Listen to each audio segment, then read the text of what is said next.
Panorama group, जो सोचता है वो करता है। देखिए, वक्फ संशोधन बिल को लेकर पटना में आज मुसलमानों का महाजुटान देखने को मिला। वहां धरना प्रदर्शन में लालू यादव और तेजस्वी यादव भी पहुंचे। इस सब सारे मुद्दों पे हमारे साथ बातचीत करने के लिए राजद के मुख्य प्रवक्ता शक्ति सिंह यादव है। क्या कहिएगा सर, आप लोग इस तरह विरोध कर रहे हैं और नीतीश कुमार ने समर्थन किया है वक्फ बिल का। वक्फ बोर्ड संशोधन बिल 2024 जो मुसलमानों की संपत्ति है वाजिब देश के अंदर, उसको हड़प कर अपने पूंजीपति मित्रों को देने की तैयारी है। इस बिल के पेश होने के बाद भी, पेश होने से पहले राष्ट्रीय जनता दल ने खुले तौर पर इसकी मुखालफत की। यह सत्ता का दुरुपयोग है, संख्या बल का दुरुपयोग है कि जबरन जो चीज़ें नहीं होनी चाहिए उसको आप लागू करना चाहते हैं।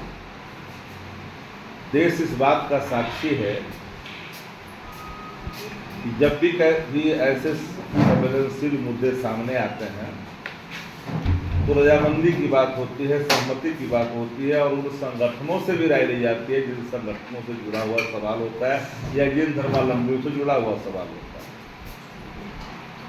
इस्लाम धर्म के मानने वाले लोग वक्फ की जमीन को समझते हैं कि हमारे ये धर्मावलंबियों के लिए, इंस्टीट्यूशन के लिए, एजुकेशन के लिए ये हमारी एक धरोहर है और उस जमीन को भाजपा हड़पना चाहती है। संसदीय समिति में जब ये मामला गया तो राष्ट्रीय जनता दल ने इसका प्रतिकार किया। हर वो पॉलिटिकल पार्टी जिनको संविधान में, लोकतंत्र में आस्था है, जो पार्टियां ये समझती है यह जो है जबरन सरकार इसको थोपना चाहती है, जिला स्तर पर डीएम को और जो नहीं है उस धर्म को उसको भी उसमें जोड़ कर करके एक कमेटी का कोरम पूरा करके उसको लूटने की तैयारी। आज पटना में एक बड़ा विशाल धरना, इमारत सरिया ने इस पूरे कार्यक्रम का आयोजन किया। इमारत सरिया एक ऐसा संगठन है, धार्मिक भी है, सांस्कृतिक भी है, शैक्षणिक भी है, हर पहलुओं पर वो काम करती है और सबका ख्याल करती है। लेकिन जब सवाल आता है किसी धर्म के संपत्ति को लूटने की तैयारी में पूरी तरह से भारतीय जनता पार्टी जो कसरत की, क्योंकि उनके मन में मुसलमानों के प्रति जो हीन भावना है, घृणा है, हेट है, वो तो देश जानता है। नीतीश कुमार की पार्टी पार्लियामेंट के अंदर में वक्फ बिल के समर्थन में चिल्ला के लाल गाल के ललन सिंह ने भाषण दिया। अब जब टेंगरा फंस रहा है तो मुख्यमंत्री कहाँ बोल रहा है? वो तो अचेत पड़े हैं। अब जिलेबी मंत्री जो है कह रहे हैं कि हमने अपनी राय बता दी है संसदीय। क्या राय बता दिया? आपका सांसद जो सदन के अंदर में जो बोला वो ऑन रिकॉर्ड है।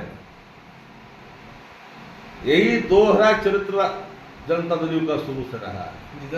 जनता दल यू फ्रंटियल ऑर्गेनाइजेशन के रूप में भाजपा का काम कर रहा है। राम मांझी भी कोई समर्थन में है, वक्फ बिल के समर्थन में है। इन सबों को इस बार बिहार की जनता 2025 में कड़ी दवाई करेगी। जो घूम रहे हैं ना, सबका छीनेगी ताज। ये समझते हैं कि सत्ता में किसी आ जाने के बाद किसी को हम हेट करें, किसी को हम दुर्भावना से ग्रसित होकर के उसके खिलाफ जाएं तो बिहार इसे स्वीकार नहीं करेगा। राष्ट्रीय जनता दल का संकल्प है। आदरणीय लालू प्रसाद जी ने जीवन पर्यंत देश की जो गंगा जमनी तहजीब है या देश की जो संविधान की जो मूल आत्मा है उसके लिए वो कमिटेड रहे। आज फिर दोहराया कि हमारे रास्ते ये संभव नहीं है। हमारे तेजस्वी जी ने साफ तौर पर कहा कि हम होने नहीं देंगे। बात तो साफ हो चुकी है, भाजपा का जो मित्र दल है जनता दल यू, वो भाजपा का फ्रंटियर ऑर्गेनाइजेशन है। वो कभी भी कुछ खुल करके नहीं बोलता है। वो मुड़ी निकालता है, मुड़ी घुसाता है, मुड़ी निकालता है, मुड़ी घुसाता है। एनडीए कह रही है कि मुसलमान हम लोग के साथ है, आप लोग कहते हैं हम लोग के साथ है। हम मुसलमान की बात न हिंदू की बात नहीं करते, हम मसाइल की बात करते हैं। आज जो मसाइल सामने हैं उस मसाइल के साथ पूरा राष्ट्रीय जनता दल परिवार और पूरे बिहार के अवाम साथ खड़ा है। सरकार तो कह रही है कि हम लोग की निगरानी में रहेगा वक्त वोट करके। वो सरकार की पहली नज़र है, सरकार है कहाँ बिहार में? माइंडलेस गवर्नमेंट है, ये क्या निगरानी करे?